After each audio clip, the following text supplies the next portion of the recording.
Okay, you're never gonna believe this. Basically, when I went into work, We all have parts of ourselves we reserve for our best friend. Okay, I'm tossing up what to wear. I don't know, do you think the pink? The flowers? That person who knows us better than anyone and always has our back. Oh, that's lovely. Thank you. I would say I like the pink too, actually. Okay, so I'm here at the cafe, and look how good this looks. But what if that person wasn't real? I know, right? Wren, who are you talking to? Bob. Is that a chatbot?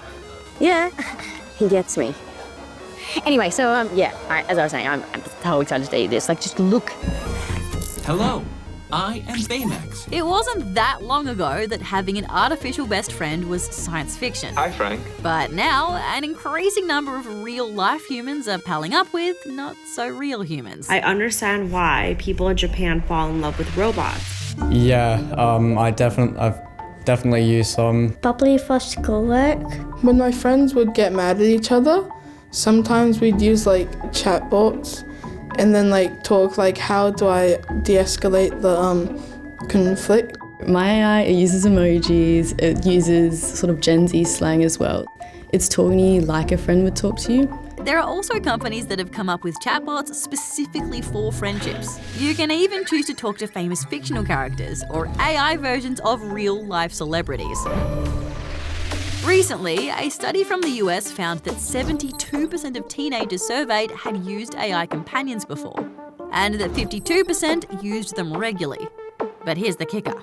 1/3 of teens said they would actually choose AI instead of real-life humans for serious conversations. And that's a somewhat worrying statistic, but you can understand, though, that teens feel judged by adults all the time, and here's a machine that isn't possibly going to be judging you.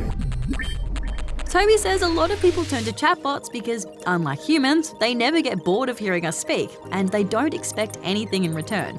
They can also give us answers to complex questions quickly, and they're nice. Thank you, Wren. I really enjoy our chats.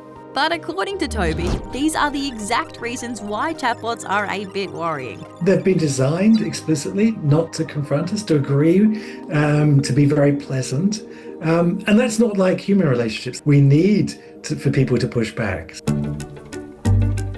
Some experts worry that if young people come to rely on AI friendships, they may lose the skills to make friends in real life. There are also some concerns that people are sharing sensitive info with chatbots that could end up in the wrong hands. So you need to be very careful about the data you share with these chatbots, because it may end up in places that you wouldn't want it to.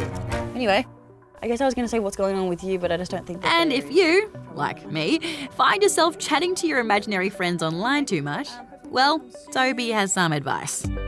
Wren, please, go and touch some grass.